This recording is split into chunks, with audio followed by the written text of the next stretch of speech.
So who are hackers? Hacker is a person who gains unauthorized access to a computer system.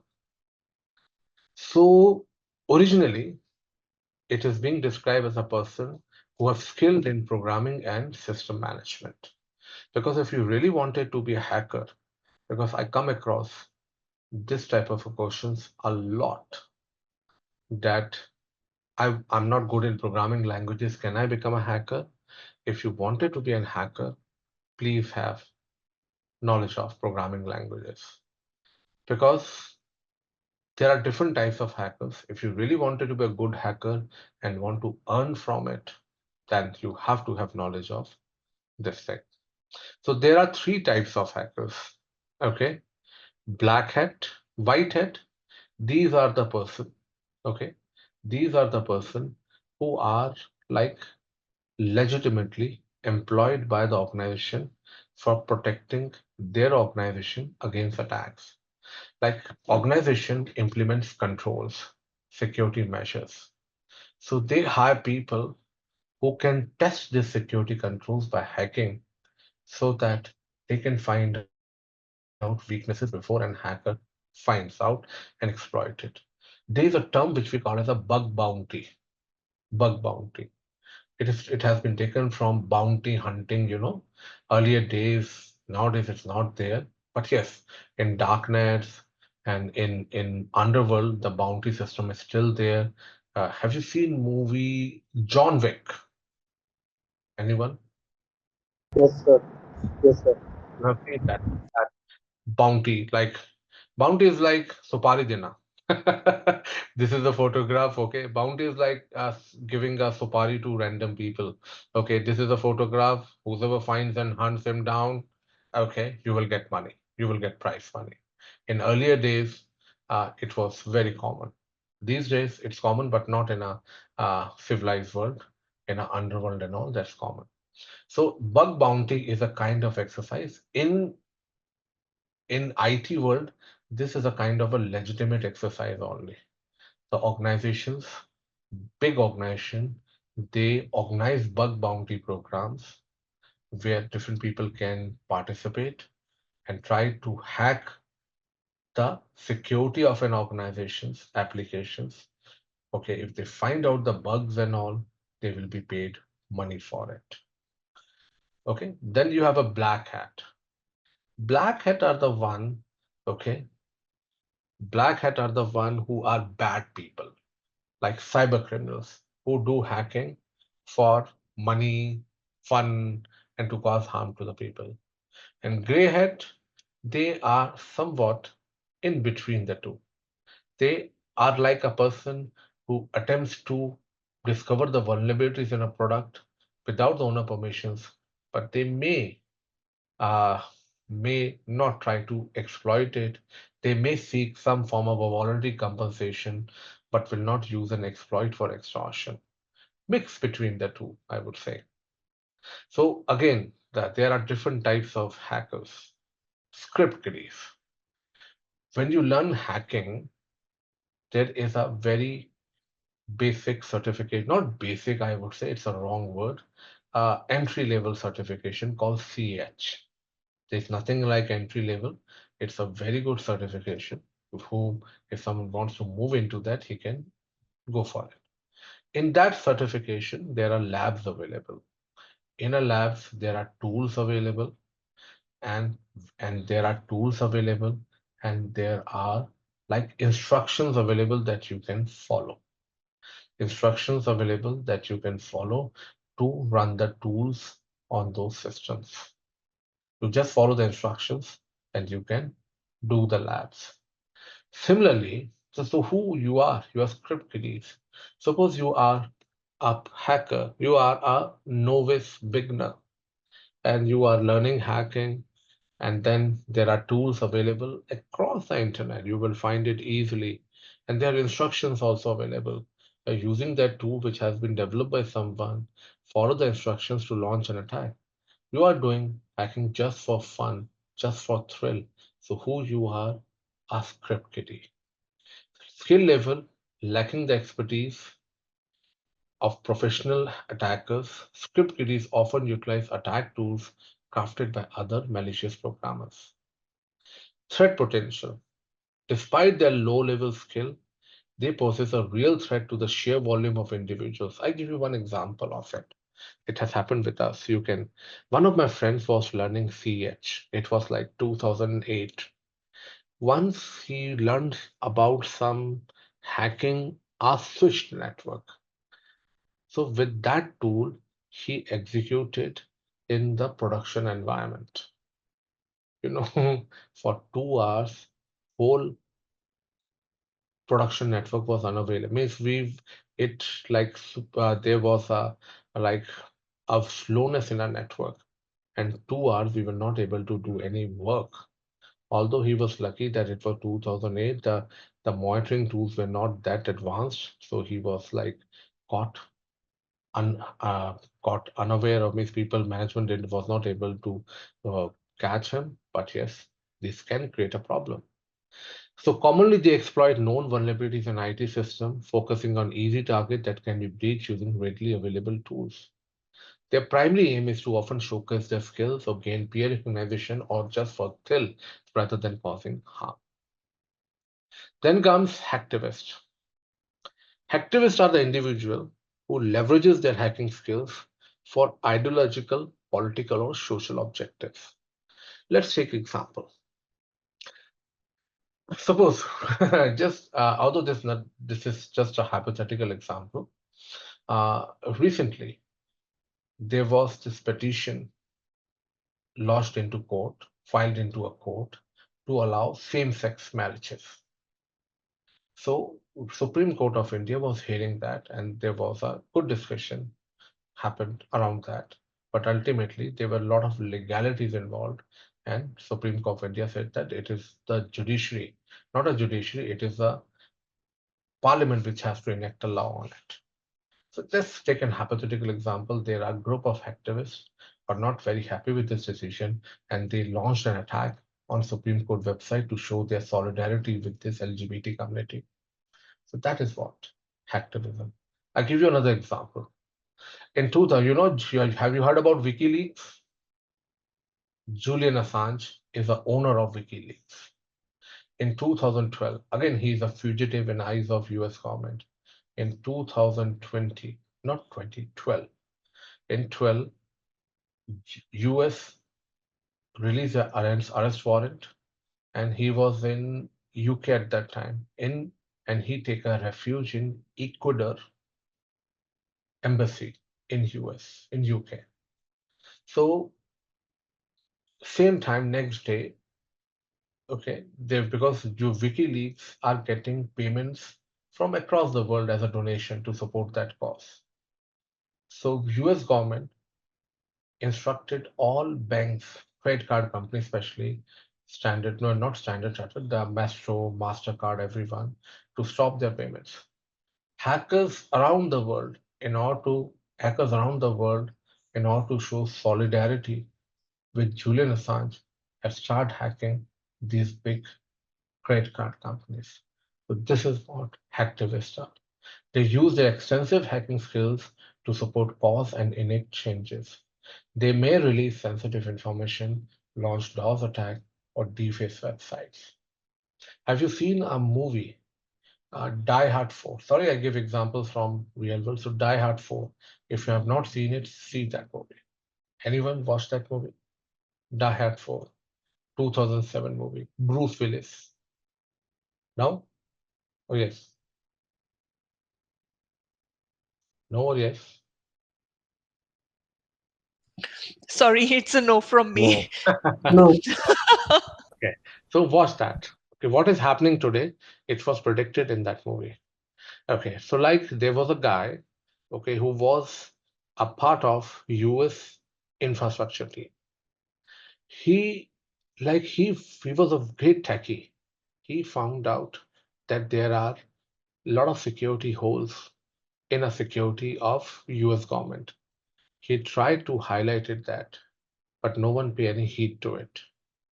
And just to show or convey his message, he created a big attack on whole US infrastructure. So that is what had to, in order to just convey his message. And what in that movie was shown is happening today. He has compromised the traffic lights, infrastructure, everything. And this is what is happening today. You don't need to fight a war. Like, for example, I'm just giving one example here. US have warships, correct? Big warship, a biggest navy of the world. And those warships are using satellites. China have a satellite destruction capability. Even India have. China, India, Russia, US, they have these, and then France, I suppose. Suppose they destroy the webs, they destroy the satellite. Boom, your warships are will be sailing in blind. So that is what hacktivists is. They, just to showcase their messages. Like recently, oh, there is one guy, I don't remember, the French hacker. Every now and then he comes up that your Aadhaar card data is not safe. I have a full details of your Aadhaar card data I can release in public just to convey their message and to show that things are not good. So that these are hacktivists like WikiLeaks, LulzSec, that is what I say. Then you have organized crimes. This has become a big concern these days. Okay, organization, organized crime has effectively extended its operation into the digital realm, seeking profit through cyber activities. These groups have recognized the lucrative opportunities in a digital spaces. Like ransomware is a perfect example of it. In US, as I've given you example earlier also, Ashley Madison was a website, a dating website. They got a ransom. They got a ransom call that we had details of all your clients. And their client, that was a dating website. And their clientele were who's and who's of the world. Even the people who are married, they were also the client. Or they were the client in their bachelorhood days, but their data was not deleted. So even they were married, their information also got released. So what happened? Problem. They released the information, okay, because they didn't pay any heed to it. They released the information. So that is organized crime. In 2000, sorry, I give example here. In 2017, there was one ransomware called WannaCry. Just Google it. It has created a chaos in the industry. And that was a time when industry understands the importance of this, security. Earlier days, prior to that, people, when you say security, people consider that, oh, security guard. So that was a product of US government, which some crime group stolen it from the US government and released in the wild. So that is organized crime, credit card fraud, identity theft, etc. Shadow IT. This is again a big concern. Shadow IT refers to the unauthorized use of unauthorized technology within the organization without the IT department approval. Like, for example, there is a project you are running, and there is a shared space which everyone in the organization has to use. But what you have done is you have you started use you are using Google Drive without the permission of your IT. IT is not aware that you are using Google Drive. So that is what we call as shadow IT. It includes any software application devices used without formal oversight. Employees often adopt these solutions to improve productivity or streamline work processes. The use of shadow IT is not typically malicious, but driven by need for more efficient tools. IT will not be aware of that you are using Google Drive. So the controls, the application operation controls will not be applicable to that. So that's a big problem you have. The nation state actor and advanced persistent threat, they are almost similar. Nation state threat actors. Again, I will give you an example. Just Google it. It's a marvel in itself. Okay. Stuxnet. Okay. Have you ever heard about it? Kabhi suna? No. Okay. In US, okay. again, no offense, I will give examples related to countries, religion, and all. So, US, especially, and Israel, they are always, especially Israel, Israel is not in a favor of having any Arab nation having nuclear bomb. And Iran is the one which is persistently, okay, carrying out its nuclear program. So in 2011, okay, you see, it's a marvel itself. Google it. In 2011, with the help of this worm, they destroyed the nuclear capabilities of Iranian nuclear capabilities with one worm. This worm was designed to target Iranian centrifugal. It was a Siemens centrifugal. Siemens is a company. It was designed to target that Siemens centrifugal. It spins, infected the centrifugal, and it make that centrifugal spin at such a fast rate that it tear itself apart and destroy the Iranian nuclear capabilities. You see the empire. Although Iran, it was said that it was Iran war, but no, it was US and Iran war. You see, in 2011, this happened. 11 or How do you spell that? STAT STUXNet, Stuxnet, STU. XNet, Stuxnet. Okay, XNET. Excellent. Okay. My writing is not good. Okay. So Thank you. my daughter also makes fun. And it says, I'm not good with pen and paper और यहाँ पे तो फिर pen tab पे लिखना तो short. Okay. So I try to complement that with my speaking clearly. Okay. So that's the thing. And nation state, normally you can't pull it off. The resources and all you require, it's only people, means the government can do it. I give you another example. The movie, it was from the movie Snowden only. Snowden was sent to a deputation in Japan. And the cover-up given was educational tour. But main objective was to install a worm, okay, in our power grids so that in case of hostilities, it can be Japan can be controlled because Japan was not a friendly nation. Still, they don't trust US. Also, US has their naval base and everything, but no, they don't purchase Japanese. They don't purchase anything from US. So that's the thing. In 2012, although it's a conspiracy theory, in 2012, India, Delhi, especially the northern part of India, we faced one, and I am a witness to that. Uh, we faced one of the biggest power outage after World War II. It was like there's a state in India, UP, you know it. They It was said that the reason of that power outage was they have withdraw more power than what is allocated to them, and which causes the grid to fail. But there's another conspiracy theory that it was a kind of attack from China on us. But again, it's a conspiracy theory, and everything is possible these days.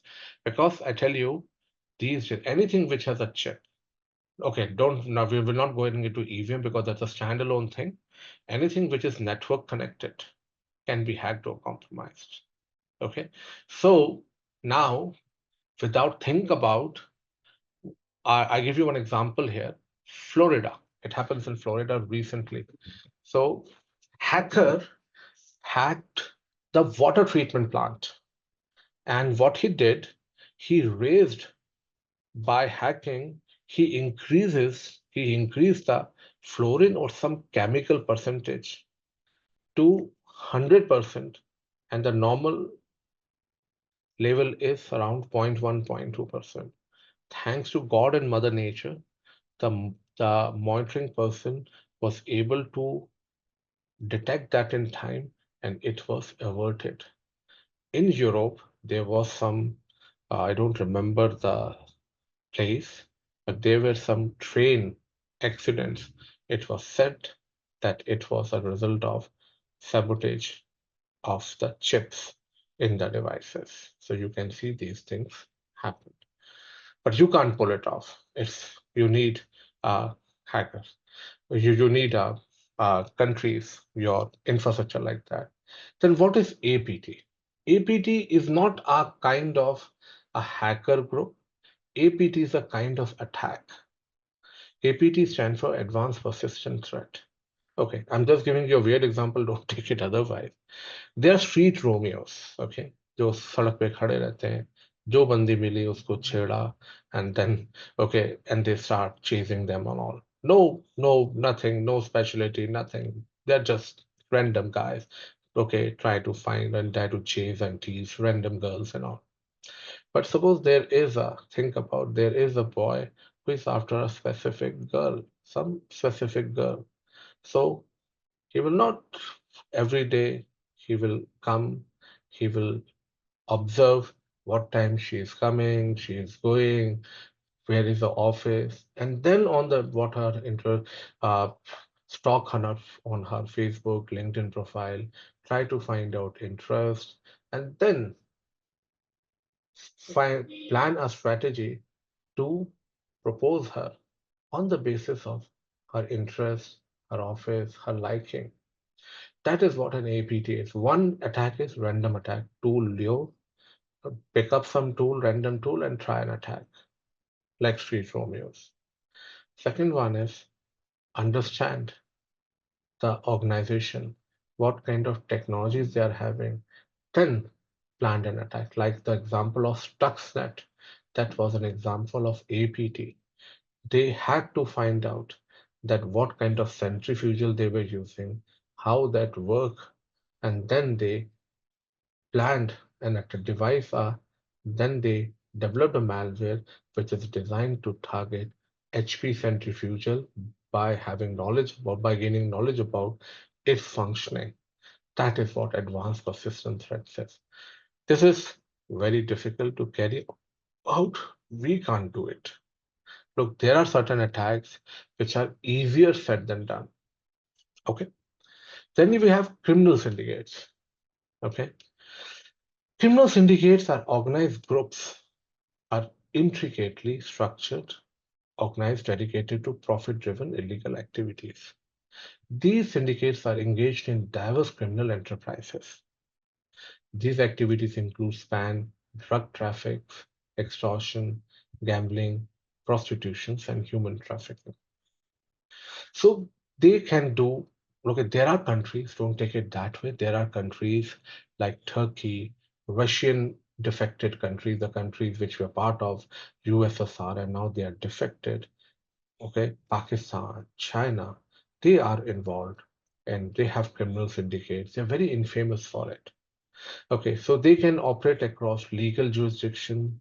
They are mostly driven by criminal profits and well-resourced and funded, definitely. And government also have a role to play in it because government, always remember, government cannot do everything legitimately. So they do hire people and all that to do the work. And recently, I think it's CIA, which has made a revelation that in government of India is using Afghani terrorists to kill their counterparts or kill their targets in Pakistan. So that's an example. Okay, then you have competitors espionage.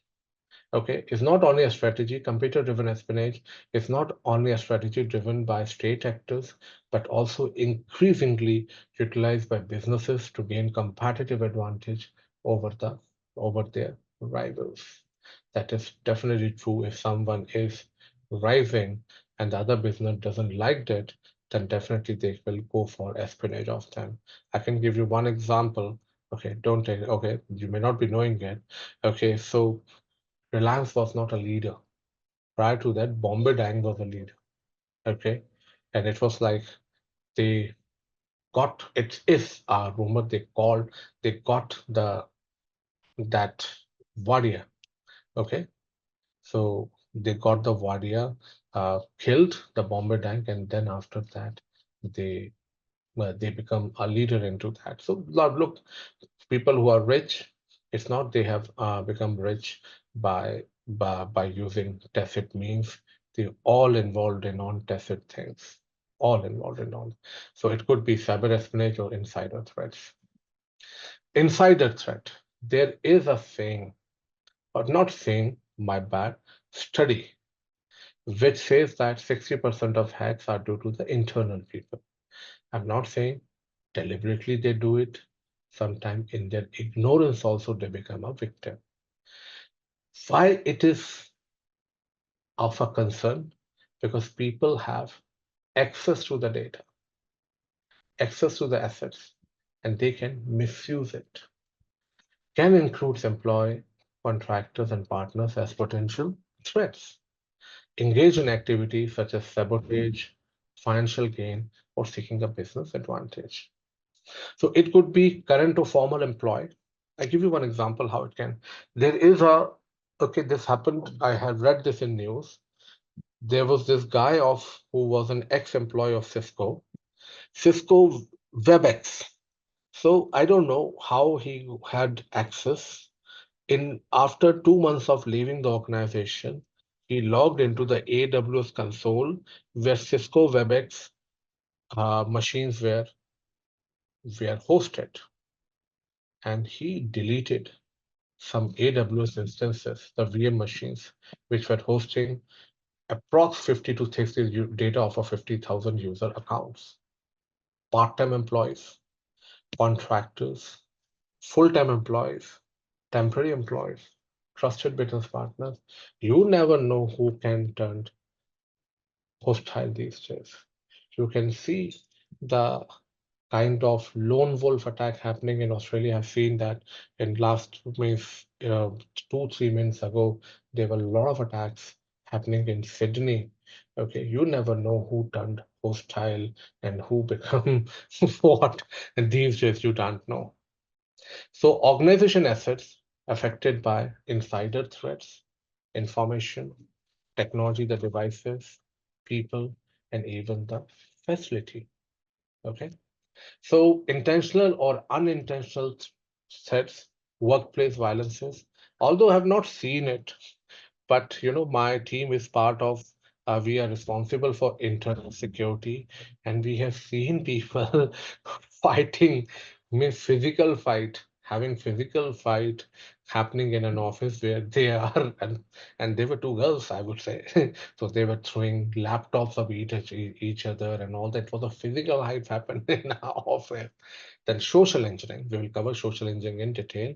Social engineering is when you trick a person into revealing a useful information. In 2021, okay, I lost my father to COVID. So and even I was hospitalized for a month. When I came back, my mother got a call from someone who was pretending himself to be my father's friend. So he got some information, and he used that information for his advantage. Accidental disclosure, where you disclose it, like for example, you went to some third party office, and you have taken out a printout and left that printout, forget to collect that printout, and that contains the information about the quotations and all. Accidental loss, fraud, theft of intellectual property. When I say intellectual property, it includes trade secrets, trademarks, copyright, cyber sabotage, and even espionage. Cyber sabotage. Sabotage, remember, when something comes from within inside, and espionage is like from the intention it is being done. So negative effects caused by insider threats to an organization, harm to organization customers. Suppose, for example, I deleted the data, or I make the devices or data unavailable. Harm to organization employees, degradation of CAI. Suppose I restart the firewall due to which the services are not available, damage to the reputations, or disruption of organization ability to meet its mission. So comparison of actors, you can see, okay, script kiddies, motivation, thrill seeking, skill level low, resource funding low, outcome again service disruptions, hacktivists, political or social statement, skill level low to high, resource funding low to medium, and service disruption, again, outcome is service disruption. Organized crime, motivation financial gain, skill level high, resource funding high, outcome financial loss for victims. Nation state affect political outcomes. Like you see in 2016, Russia rigged the elections. It was allegedly rigged the elections of US. It is being said US interfere in India's elections. Okay, so that's the nation state. Skill level high, resource funding high. Outcome is disable crucial infrastructure. Insider threat, revenge or financial gains, low to medium skill level, resource funding low to medium, and outcome is financial loss or disruptions. So with that, I conclude. And if both of you, means people who are in an initial level, and if they're looking for some certification, then CompTIA Security Plus is the one that you should go for. Just to let you know, because if you're entry level person, CompTIA Security Plus is a go-to certification. Trust me, I'm working on a content development for project of 701. 1800 slides, you can say that 1800 slides, you can be it will catapult you. If you do that course properly, it will catapult you to a medium level professional in terms of knowledge. Okay, not experience, but knowledge. Okay, that's because it has covered everything in details in it. Okay, so with that, I conclude. Okay, slowly and slowly, we will move further. But remember, security is not that easy. If you have decided, be stick to it. Stick to it. That is more important. Consistency, perseverance, and patience are the key to achieve success in life. Nothing happens over a day. It takes time. Good things takes time.